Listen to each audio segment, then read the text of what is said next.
दोस्तों, स्वागत है एक बार फिर से रहस्यमयी और डरावनी कहानी में।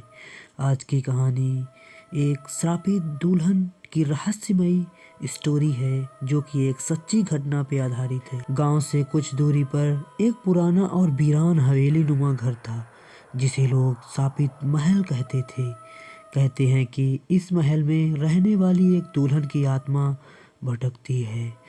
उसकी रहस्यमयी कहानी गांव वालों के बीच सदियों से डर और उत्सुकता का कारण बनी हुई है। सालों पहले उस महल में एक बड़ी शाही शादी का आयोजन हुआ। दुल्हन बहुत खूबसूरत थी और उसका नाम मृदुला था। लेकिन शादी की रात जब सब खुशियां मना रहे थे तभी अचानक दुल्हन अपने कमरे से गायब हो गई। दूल्हा और घर के बाकी सब लोग उसे ढूंढने लगे। पूरे महल में उसकी तलाश हुई लेकिन वह कहीं नहीं मिली। अगले दिन सुबह उसकी लाश महल के पुराने कुएं में पाई गई। उसकी हालत इतनी भयानक थी कि कोई उसे पहचान भी नहीं पा रहा था।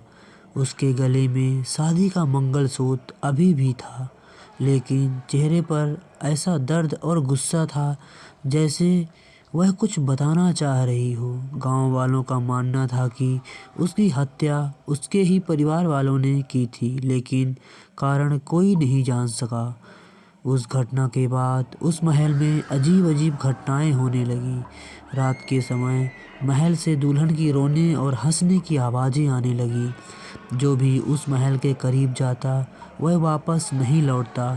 गांव वालों ने बताया कि कई बार रात के समय सफ़ेद लिबास में एक खूबसूरत दुल्हन को महल के खिड़की पर खड़े देखा गया।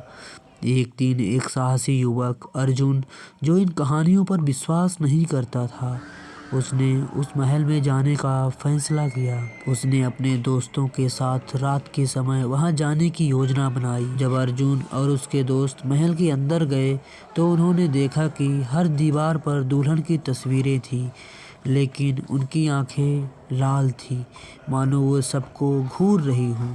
अचानक एक तेज हवा चली और सारे दरवाजे अपने आप बंद हो गए। अर्जुन ने देखा कि महल के मुख्य कक्ष में एक दुल्हन सफ़ेद साड़ी में खड़ी थी। वह धीरे धीरे उनकी तरफ बढ़ रही थी। अर्जुन ने डरते हुए पूछा, तुम कौन हो? तुम्हें क्या चाहिए? दुल्हन ने धीरे से कहा, मुझे इंसाफ चाहिए, मेरे हत्यारे आज भी जिंदा हैं। अर्जुन ने साहस करके पूछा, तुम्हारे हत्यारे कौन हैं? दुल्हन ने कहा, मेरे ही परिवार के लोग, मेरी संपत्ति हड़पने के लिए उन्होंने मुझे मार डाला लेकिन अब उनका भी अंत निकट है। अचानक दुल्हन का चेहरा विकराल हो गया, उसके बाल हवा में उड़ने लगे और पूरा महल कांपने लगा। अर्जुन और उसके दोस्त किसी तरह वहां से भागने में सफल हुए। अर्जुन ने गांव में आकर सबको यह बात बताई लेकिन उसके कुछ ही दिन बाद उसके दोस्तों की रहस्यमय तरीके से मौत हो गई। अर्जुन ने गांव छोड़ दिया लेकिन कहते हैं कि वह आज भी इस घटना को भूल नहीं पाया। महल आज भी वीरान है और दुल्हन की आत्मा वहां भटक रही है अपने इंसाफ के इंतजार में।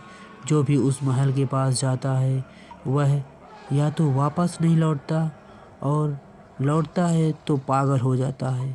कहते हैं कि कुछ रहस्य कभी अनसुलझे नहीं, बस डर बनकर हमारे साथ रहते हैं। हमारी ये कहानी आपको कैसी लगी कमेंट बॉक्स में ज़रूर बताएं। कहानी पसंद आई हो तो हमारे चैनल को लाइक शेयर सब्सक्राइब करें। मिलते हैं एक नई कहानी के साथ, तब तक के लिए बाय बाय।